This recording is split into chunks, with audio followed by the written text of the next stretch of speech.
again. Now, President Matanela Cyril Ramaphosa's African Peace Initiative visit to Kiev and Moscow has come and gone with little to show for it. But as African leaders try to sway the future of the war in Ukraine, what do Africans on the ground actually think about this war? International research company Ipsos has polled African citizens on their attitudes towards Russia, Ukraine, and the controversial position on this war that's been taken by some African governments. The results might surprise the delegation that was sent there to mediate. Let's find out more now from Ipsos spokesperson in South Africa, Marie Harris. Marie, good afternoon. Welcome to today, and thank you very much for your time.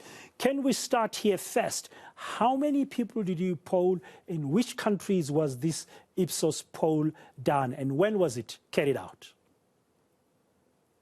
Dan, good evening. It was done in 6 African countries, South Africa, Kenya, and Nigeria. And each of them, there was 1,000 interviews.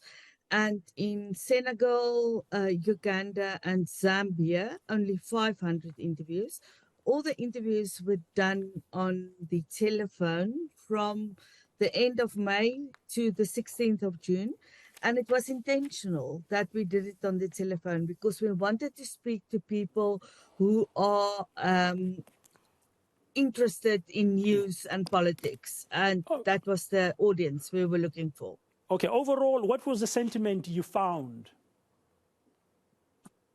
It is actually quite difficult to put it in to 1 or 2 sentences. Overall, if I look at all the results, I have to say that the support for Ukraine is a lot stronger than the support for Russia.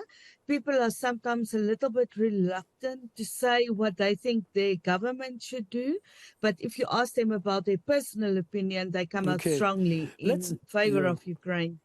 I see there's a graph that you've presented of the case for Ukraine, Africa's positive support. I just want us to show it to our viewers as we're talking about the numbers. And you've got 3 sections on this graphic. One is about Russia's invasion of Ukraine is against the principles of international law.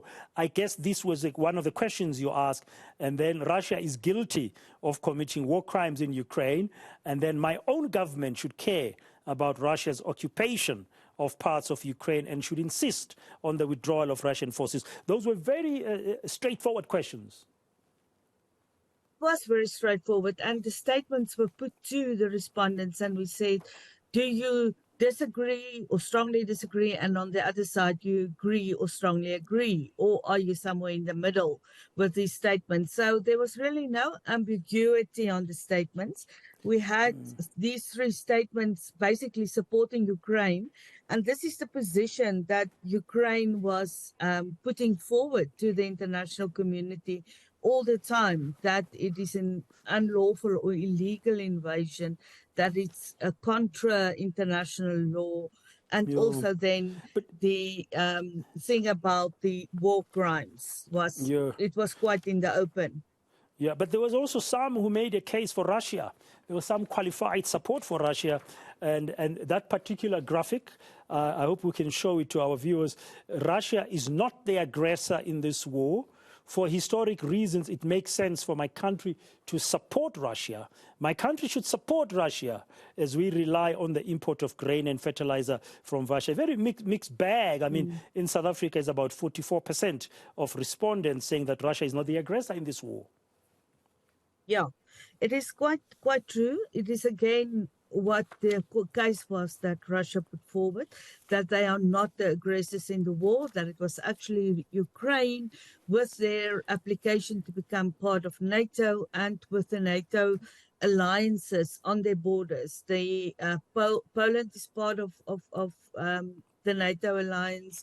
The Baltic states are part of the NATO alliance. Now Sweden and Finland are part. So Russia felt threatened by this. And this is what we try to test here. What is interesting for me, if we look at this graph, is how split the South African results are. They basically split half in the middle for all 3 statements. So I think amongst the South African public, there's a lot of confusion and I think it's because a lot of people don't know the whole history of Ukraine and Russia and whatever. You don't expect people to know all of that. And then our government's point that Russia supported the South African, the ANC and other organizations that was illegal at that time before 1990. But, sorry?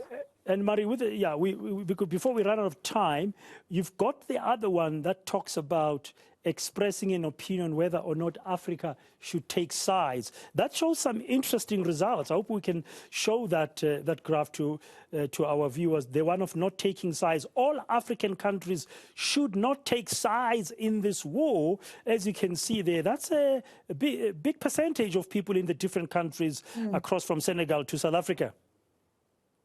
It is. And again, I want to show you, especially the Kenya result, sort of halfway in the middle of that graph, and the South Africa result, very, very high percentages of both populations saying that Africa shouldn't take sides in this war because it is that Africa should maintain their independent and non-aligned position in this war. It's basically saying it's not our fight.